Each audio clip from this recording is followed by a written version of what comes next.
Welcome back to Mama Quatang's channel.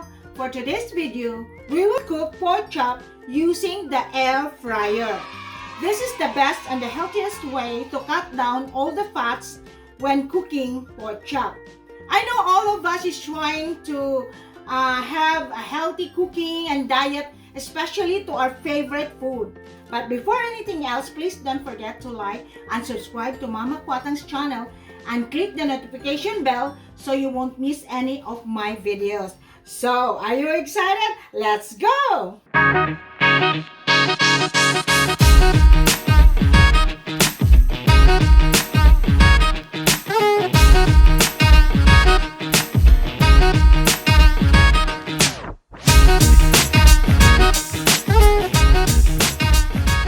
Okay, first thing, I have here 2 cuts of pork chop. Then you have to prick your pork chop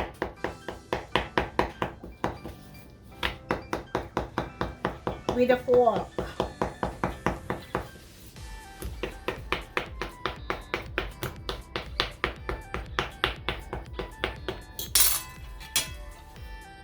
And then you have to cut a little bit on the edge, both sides of your pork chop. Then salt. Okay, by the way guys, for the reason why I pricked our pork chop cut is because just to create the tiny holes, and then whatever seasoning or marinade sauce we're using, it will quickly and be absorbed in the meat of the pork chop. And then next is the black pepper.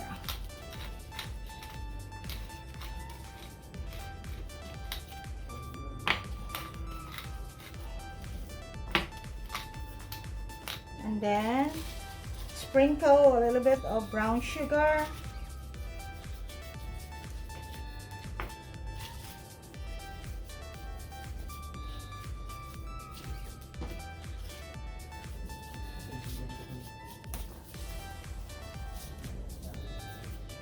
I have here the garlic powder.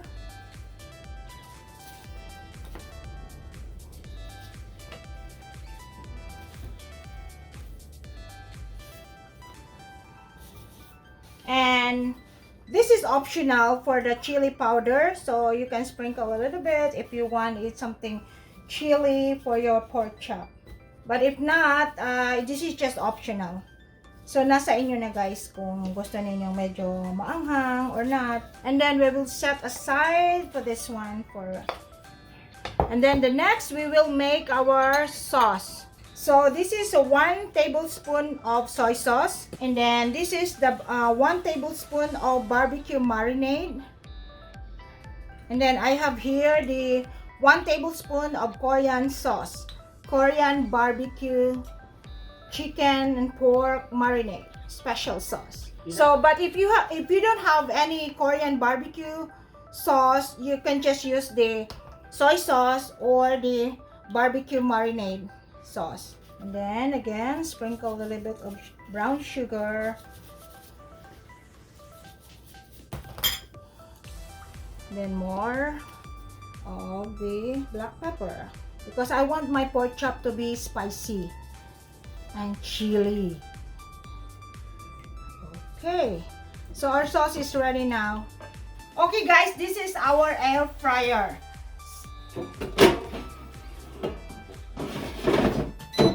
So first thing, we're going to preheat our, so next I have here olive oil, or if you don't have any olive oil, you can use vegetable oil, canola oil, just spray, or you can brush it both sides of the pork chop. As for the sauce we have prepared earlier, so brush it up.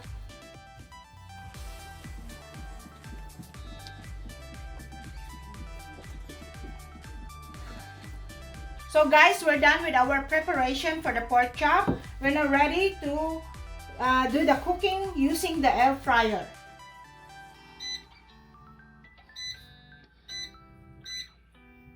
As As you can see here, I set up for 8 minutes. 400 degree Fahrenheit for 8 minutes.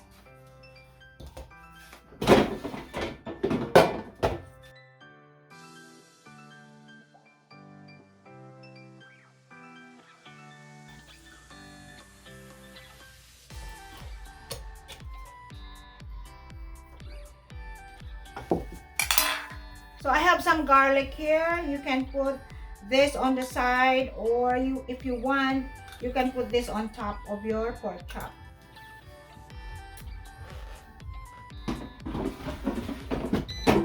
We're now ready for our cooking for the pork chop using our air fryer. So as you can see here, I set up the temperature for 400 degree Fahrenheit and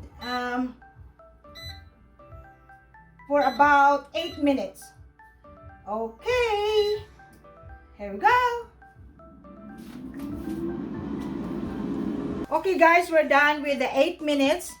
So we will check our pork chop. Oh, wow. Woohoo! So this time we're going to flip our pork chop. Okay. Woohoo! Looks yummy now.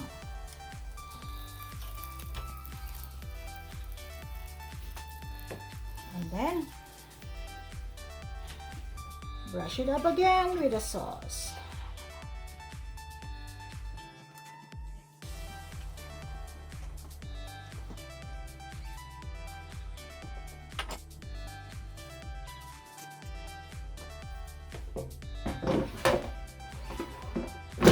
Okay guys, we're now ready for the second round cooking of our pork chop.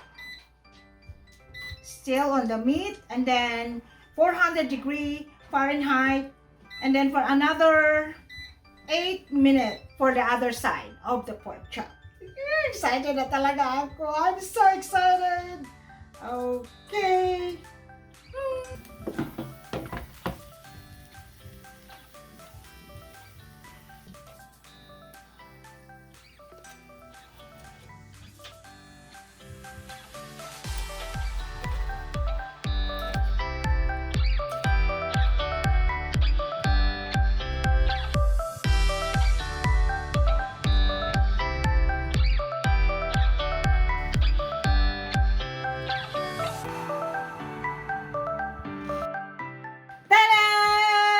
Our pork chop using air fryer. Look at that, so yummy. So the best part of this video is the tasting time. Yan. Pork chop using the air fryer. The best.